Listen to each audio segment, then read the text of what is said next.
On today's video, we're going to be talking about how to sell over 80 homes a year simply by mastering your sphere of influence.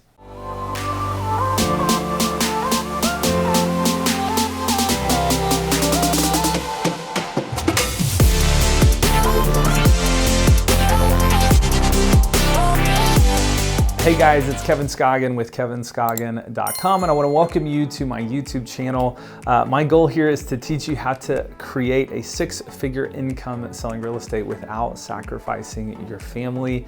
I'm really excited to introduce you to today's guest. Her name is Jen Engel, and she is a top producing agent here in my marketplace. And she and her team sold 80 homes back in 2021, and she did it with no paid leads. It was all through mastering her sphere of influence. And so we're gonna talk through that today.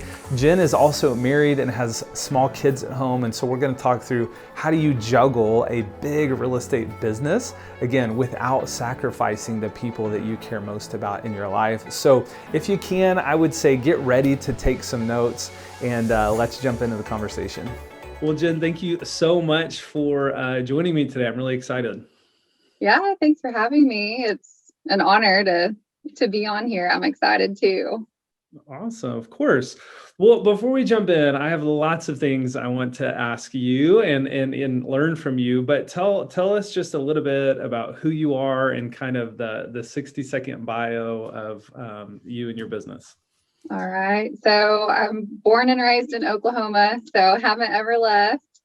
I went to school to be a teacher. I thought that that's what I was going to do for the rest of my life, and quickly realized that was not the path that God had for me. So got into real estate, and then shortly after got married, and now have two little boys, and their ages 3 and 5. And so that's kind of me in a nutshell. And I live about 20 minutes from where I grew up. So awesome. Very cool. So how many years have you been selling real estate? About 6.5. So 6.5. And then give us just a little overview of your team, like how big you are, how that works. Yeah. So there are 5 of us. Okay. We've got 4 realtors and then a full-time admin. And we, kind of fluctuate bringing a new team member on and off, but that's a pretty solid base. So the four team members, everyone has their own buyers, and they also do their own listings. All teams are set up different. Sure. But really, I just kick out a lot of my leads to them, mainly buyer leads. And then our full-time admin, she just takes care of all of the office work, and she's here to, I say, she keeps our head on our shoulders. No, So. totally. I'm with you. Tell us, what was your production in 2021? I still am confused on what year we're in. So 2021, what was your production in 2021? So our team production was 21 million in volume. Awesome. And my personal was 11. Okay, awesome. We had about 80 transactions. Yeah. I know. I feel like sometimes you kind of have to clarify for people depending on what market you're in. Like in Oklahoma, that's a ton of houses. So, in California or something, maybe not, but that's a big business here. Well, thank you for sharing that. So, what would you say, just like to get us started here, what do you feel like is the secret to your success? I mean, if you had to I know there's a lot of things, but if you had to boil it down to like one thing, what would you say is the secret? The secret to my success, I think, would be just loving on my people. And like, I'm very sphere oriented.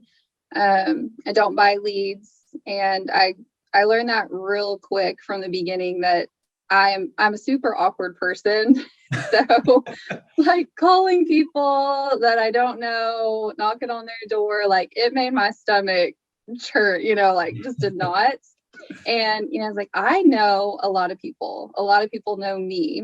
Mm-hmm. And if I sold a house to all the people I know, like there's no way I would have any time to do that. So it's like, why don't I just dig into these people that I already know, and they already know me? That's one barrier down. So now I just have to, let them know I'm a realtor, and just love on them so they don't forget about me whenever it's time for them to have a realtor.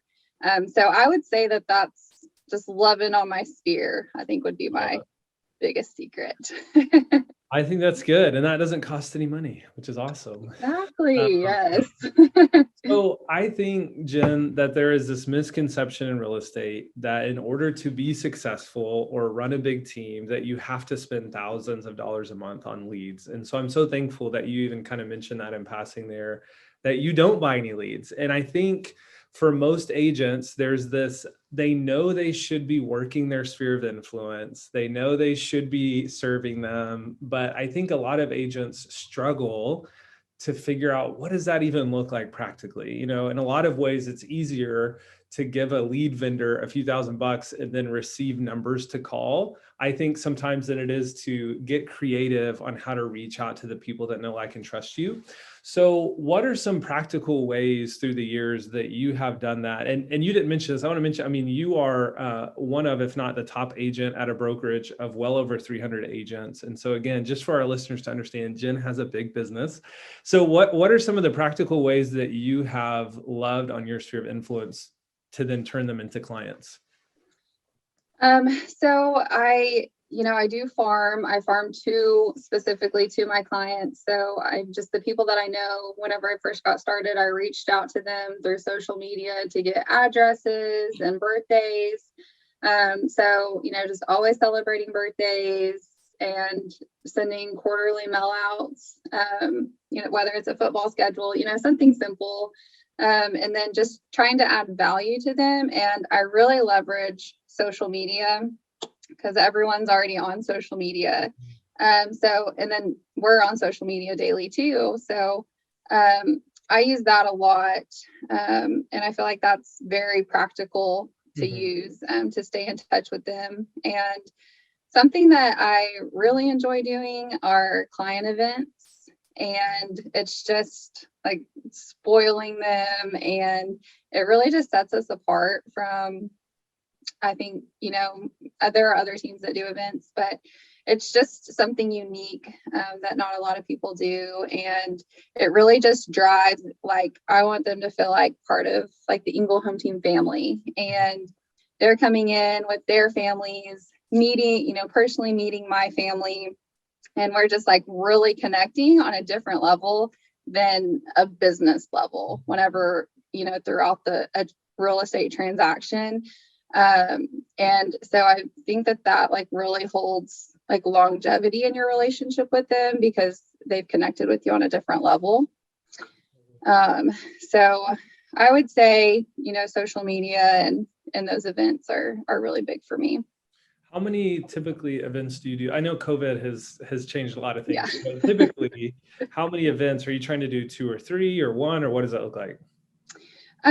So we like to do 2 bigger ones. We did a ladies brunch, kind of like a Mother's Day brunch to just bring all the women together. And then more family oriented, like a fall festival, meeting Santa, things like that. And then, just a family burger night, like a Tuesday, like, hey, come out, enjoy a dinner that you don't have to cook, you don't have to clean up, and because we get it, and so I would say like our goal is about 4 events a year. Okay, cool. And then on your social media, are you posting typically like just listed, just sold, or do you have like a bigger strategy of, hey, we're posting community stuff? I mean, what is your social media strategy?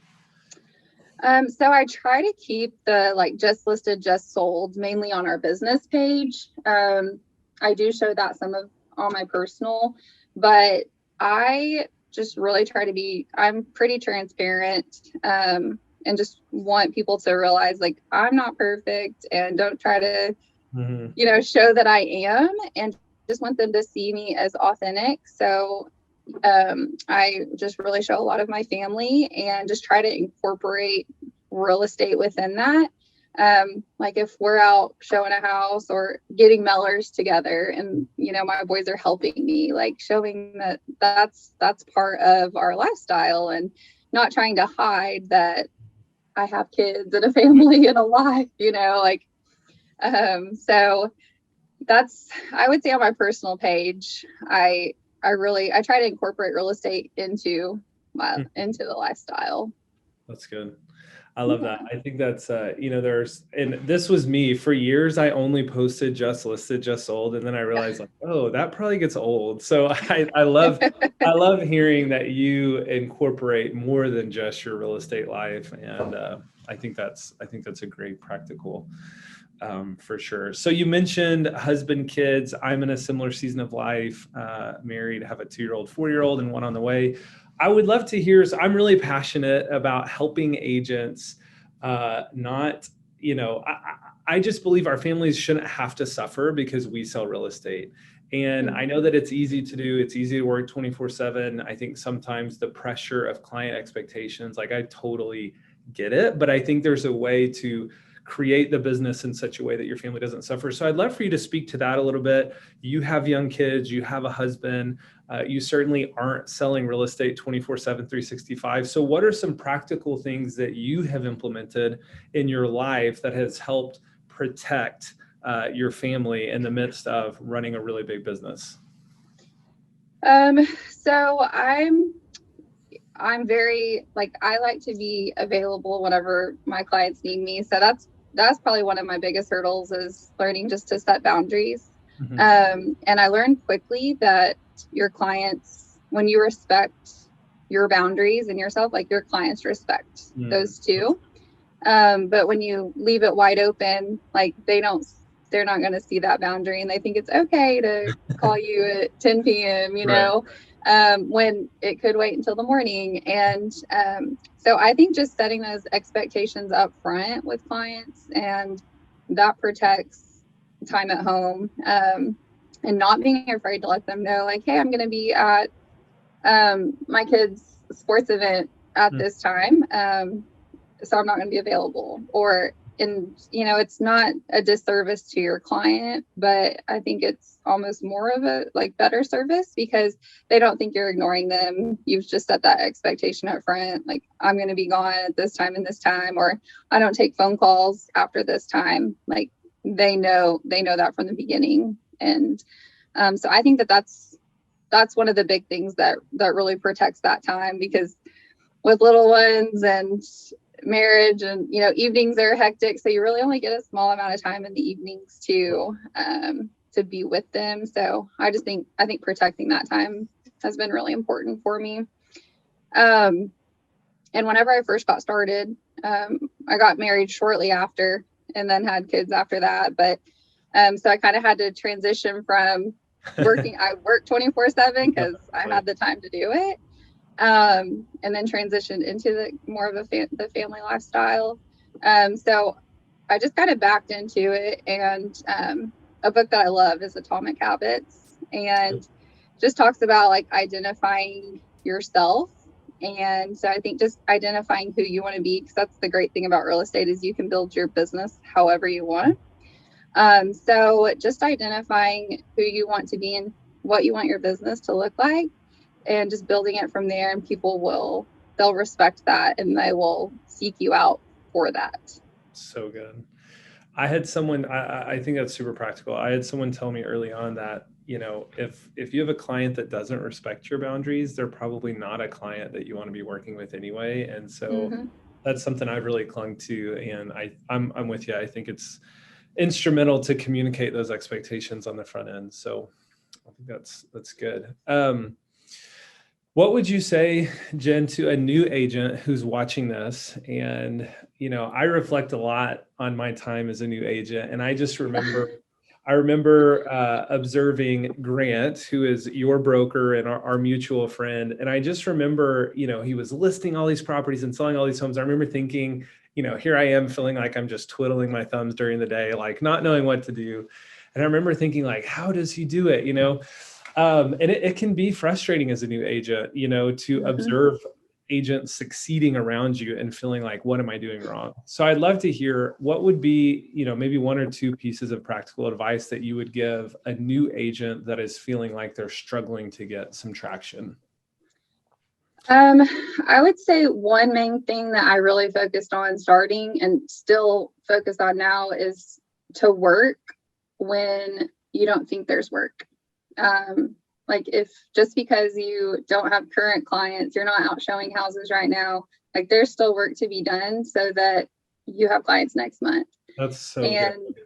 yeah, so it's really easy in real estate, to get in like a lull but what you don't realize is that affects, your following months. And so you just stay down there. Mm-hmm. So, and, also using or social media, people don't realize that how many, what it takes really to buy and sell a house. So if you're just on social media, giving your input and like sharing your knowledge or posting other people's houses, like they think you're busy and, they think that you're actively working. And so you're not just ghosting like, well, I don't have any work. I guess I'm, not going to show my face anymore.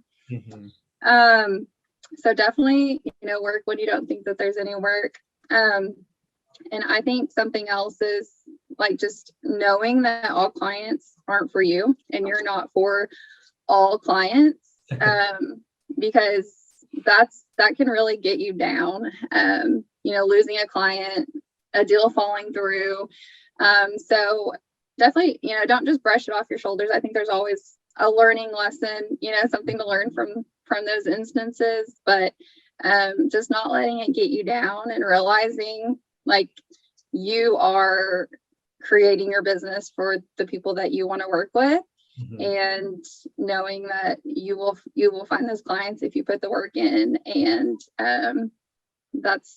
I think that was really big. That's hard to, it's like hurts your heart when you lose a client, but just learning from it, moving forward. Yeah, that's good. I love the way you put that. I've never heard it said that way, work, even when it feels like there's no work. And I think one of the things I've observed of newer agents is I think agents get attracted to this industry because of the flexibility and the freedom. But in my opinion, in order to really find success, like you're saying, you actually really have to dial in. And, maybe you can enjoy that flexibility and freedom when you have 4, 5, 6 years of momentum. Right. But I think specifically as a new agent, don't take advantage of that, I would say, because you're going to end up with no business. So I love the way you put that. I've never heard it put that way. So I think my last question for you mentioned Atomic Habits, which I love. I'm glad you mentioned that. But are there any other books or resources that have been really helpful for you as you have built your business? Well, I love Craig Groeschel's leadership podcast. I attend Life Church, and just everything he says is just like hits home for me. Yeah, totally. And so I would say, definitely his leadership podcast, and because that's something else that, living by, and especially as a business owner, is, successful people do consistently what other people do occasionally. And he just has a lot of good nuggets that it's easier to, focus on throughout your business. And so I would say definitely his podcast is one of my favorites. Yeah. Awesome. Well, Jen, I think you've shared a ton of gold today for our listeners and our viewers. And I want to thank you for taking time out of your business to just be a blessing and serve other agents. And we really, really appreciate it. Yeah. Well, thanks so much for having me. I appreciate it. All right, guys. Hey, I hope that conversation was helpful to you. I know that I learned a lot while I was talking to Jen. For more information, resources, and to discover how you can partner with me in your real estate business, head on over to kevinscoggin.com.